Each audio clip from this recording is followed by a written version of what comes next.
हम कर देंगे सर एकदम।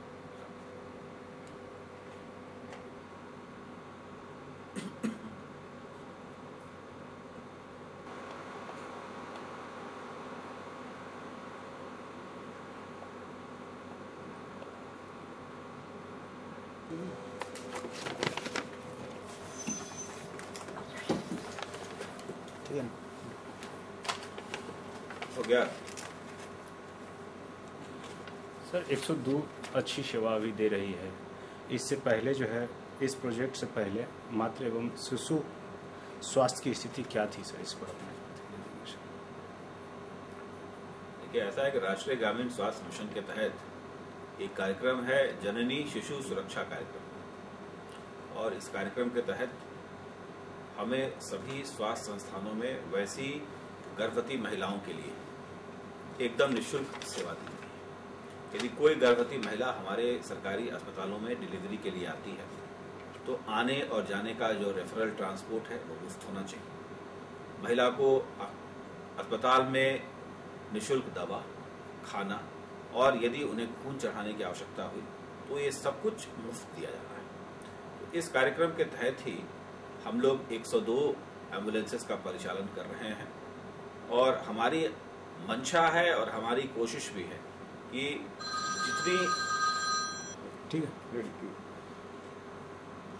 सर। इस प्रोजेक्ट से पहले मातृ एवं शिशु स्वास्थ्य की क्या कुछ व्यवस्था थी सर? इस पर अपना स्थिति क्या थी?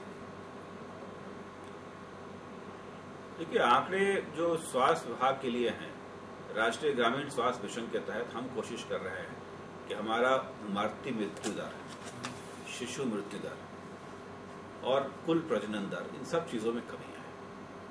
मैं आपको बताना चाहूंगा कि राज्य में अभी जो शिशु मृत्यु दर है वो राष्ट्रीय औसत 44 है, यानी कि प्रत्येक 1000 बच्चे जो जन्म लेते हैं उनमें से 44 बच्चों की मृत्यु हो जाती है। ये आंकड़ा आज से लगभग 7-8 वर्ष पहले तक 61 हुआ करता था। तो अब देखेंगे कि काफी अच्छी प्रगति हुई है। हमारा जो शिशु मृत्यु दर है वो 61 से घट करके 44 हो गया है। सबसे गौरतलब बात यह है कि पिछले 3 वर्षों में लगातार हर वर्ष उसमें 4 अंकों की गिरावट आई है। इसी प्रकार हमारा जो मातृ मृत्यु दर है वो 312 से घट करके अब वो 261 हो गया है, और ये आंकड़े भी पुराने हैं, ये 2009 के आंकड़े हैं। तो हम आशा करते हैं कि तब से लेकर के अब तक और भी इसमें प्रगति आई है। हम कोशिश कर रहे हैं कि आने वाले 5 वर्षों में, जो 12वीं प्लान का पीरियड है 2017 तक, उस अवधि में हमारा जो शिशु मृत्यु दर है वो 26 हो जाए या 26 से कम हो जाए, और हम ये भी कोशिश कर रहे हैं कि हमारा जो मातृ मृत्यु दर है वो 100 के करीब आए। ये प्रोजेक्ट किन लक्ष्य के साथ शुरू किया गया? लक्ष्य तो मैंने आपको बताया है। इनका प्रमुख लक्ष्य है कि हमारे मातृ मृत्यु दर और शिशु मृत्यु दर में कमी हो। जो कोई ऐसी महिला नहीं हो जो बच्चे को जन्म देने के क्रम में मृत्यु को प्राप्त हो, और कोई ऐसा बच्चा नहीं हो जो जन्म लेने के पश्चात किसी भी कारणवश उसकी मृत्यु हो। हमारे में इतनी सक्षमता होनी चाहिए कि हम ऐसे माताओं और बच्चों को बचा सकें। यह प्रोजेक्ट से बिहार की जनता को क्या फायदा होगा? ये फायदा एकदम हो रहा है। मैंने आपको पहले भी कहा कि मातृ मृत्यु दर, शिशु मृत्यु दर में लगातार गिरावट हो रही है, और इस गिरावट का मतलब है कि हम अपने बच्चों को और माताओं को मरने से बचा रहे हैं। यह प्रोजेक्ट से मातृ एवं शिशु स्वास्थ्य की कितना सुधार आया है सर? सुधार तो आंकड़ों से ही परिलक्षित है। लगभग 5.5 लाख माताओं को हम मई 2012 से अस्पताल में ले गए हैं, और उनको हम लोगों ने फ्री सेवा दी है। इसमें क्या कुछ और सुधार किया जा सकता है सर? इसके और व्यापीकरण करने की आवश्यकता है। अभी राज्य में हम लोग लगभग 550 एम्बुलेंसेस चला रहे हैं, और हमारी कोशिश है कि हम 1 लाख की जनसंख्या पर एक एम्बुलेंस चलाएं। यानी कि अभी जो 550 एम्बुलेंसेस चल रहे हैं, इसको बढ़ाकर हम लगभग 1000 से 1100 एम्बुलेंसेस हम करें, और हम वो इस वर्ष में करने जा रहे हैं। भविष्य की क्या चुनौतियां हैं सर?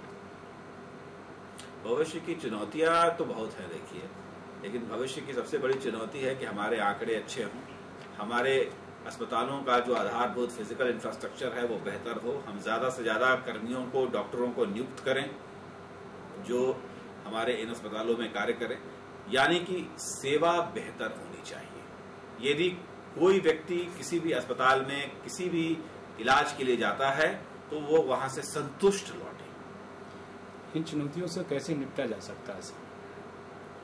चुनौतियों को निपटने के लिए हम लोग स्वास्थ्य विभाग की तरफ से, राष्ट्रीय ग्रामीण स्वास्थ्य मिशन की तरफ से कार्य कर रहे हैं, कोशिश कर रहे हैं कि हमारे अस्पतालों का सुदृढ़ीकरण हो। और उसमें एक प्रमुख चीज़ जो हम लोग ये कर रहे हैं कि हम लोग अपने अस्पतालों का बेंचमार्किंग कर रहे हैं, यानी कि अस्पताल में जिस प्रकार की सेवा दे रहे हैं उसकी सेवा की जो स्तर है उस स्तर को हम निर्धारित कर सकें। हम लोगों ने प्रथम फेज में हमने 46 ऐसे अस्पतालों को लिया था जिसको हम ISO 9001 का सर्टिफिकेशन कराना चाह रहे थे। तो मुझे इस बात की खुशी है कि लगभग उसमें से 30 अस्पताल हमारे ऐसे हैं जो ISO 9001 के लिए सर्टिफाई हो गए हैं। कहने का मतलब इतना ही है कि यदि आप अस्पताल में जाएं तो वहां पर आपको बेहतर और एक स्तरीय स्वास्थ्य सुविधा प्रदान किया जा सकता है। 102 की जो ये सेवाएं हैं कैसी चल रही है? सेवा तो अच्छी चल रही है जहां तक हमारी जानकारी है, लेकिन इस बात से मैं वाकिफ हूं कि इस सेवा को और व्यापीकरण करने की आवश्यकता है, क्योंकि अभी भी हम सभी महिलाएं जो हमारी सरकारी संस्थानों में जा रही हैं डिलीवरी कराने के लिए, उनको हम कवर नहीं कर पा रहे हैं। तो हम कोशिश कर रहे हैं कि उन्हें और कवर कर पाए। मेरा एक एम्बुलेंस जो रोज चल रहा है वो लगभग 5 से 6 ट्रिप बना रहा है। हम कोशिश कर रहे हैं कम से कम इसको 8 से 10 ट्रिप वो प्रतिदिन करें। इन सेवाओं से सरकार की क्या अपेक्षा है? मैं समझता हूँ जनता की सबसे बड़ी अपेक्षा है, सरकार की अपेक्षा है कि हम अपने लोगों को बेहतर स्वास्थ्य सुविधा एकदम निःशुल्क दे पाए। क्या भविष्य में इन सेवाओं को विस्तार भी किया जाएगा? एकदम, मैंने आपको बताया कि इसका विस्तारीकरण का प्रावधान है। अभी हम 550 एम्बुलेंसेज चला रहे हैं। इस वर्ष हम उसमें लगभग 450 और एम्बुलेंसेज जोड़ने जा रहे हैं ताकि हम करीब 1 लाख की जनसंख्या पर एक एम्बुलेंस चला सकें। एक आखिरी सवाल है, एम्बुलेंस में सब ले जाना मना है, लेकिन दूर दराज से लोग जो हैं मरीज को तो ले आते हैं। अगर उसकी मृत्यु हो जाती है तो गरीब लोग अंतिम संस्कार के लिए सबको अपने गांव ले जाने के लिए खासतौर पर उस पैसे की परेशानी आती है, पैसे की बहुत बड़ी समस्याएं आती है। तो ऐसे में क्या सब वाहन योजना कोई शुरू होने की संभावना है, जैसे कि और भी कुछ राज्य में? आपने बिल्कुल सही कहा। एम्बुलेंसेज में शवों को नहीं ले जाता है, क्योंकि एक बार शव एम्बुलेंस में जाता है तो उस पूरे एम्बुलेंस का फ्यूमिगेशन करना पड़ता है, और ये जो दूसरे मरीजों को हम धोते हैं ये उसके लिए बिल्कुल ही उपयुक्त नहीं है। इसलिए इस वर्ष जो हमारा प्रोग्राम है उस प्रोग्राम के तहत शव वाहन, जिसे हम मॉर्चुरी वैन कहते हैं, हम 50 वाहन राज्य में ला रहे हैं। हर प्रत्येक जिले में एक एक शव वाहन दिए जाएंगे और मेडिकल कॉलेजेस में भी 1 या 2 आवश्यकता अनुसार दिया जाएगा। तो ये 50 शव वाहन इस वर्ष, मैं समझता हूँ आगे 3-4 माह के अंदर हम इन्हें जिलों में कार्यरत कर देंगे, जिससे सब लोगों की समस्याओं का समाधान हो सके। ठीक है,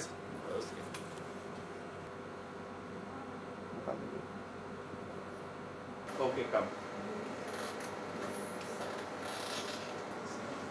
क्या पूरा नाम लिखते हैं?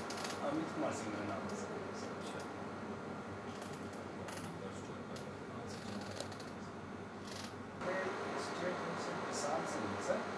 चला है, उन्हीं से मिले थे सर से, इंडिया न्यूज। हाँ सर से ही जो है इंटरव्यू लीजिए। क्या नंबर है? 94 930 93088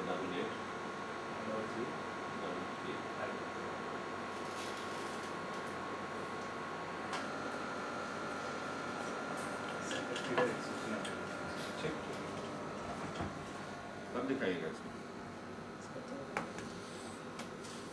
इस पर तैयार होगा सर। ये जाना है स्कूल अपने। Thank you.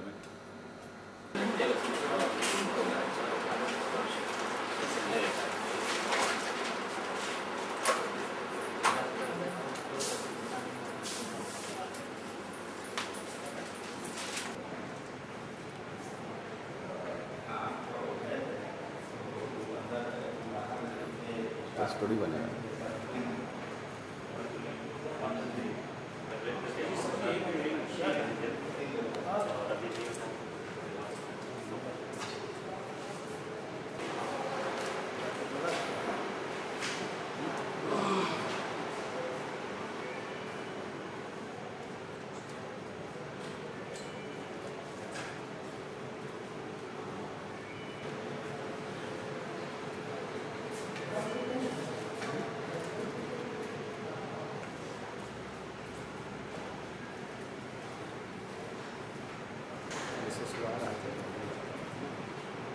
तो बंद हो गया।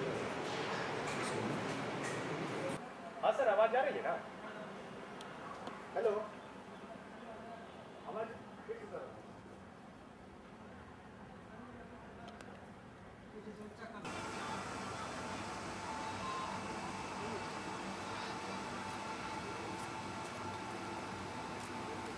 आवाज आ रही है सर?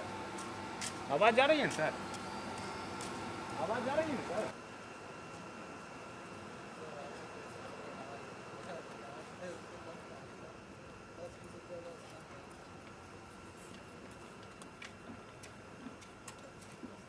ऐसा इंटरव्यू तो हो गया सर, इंटरव्यू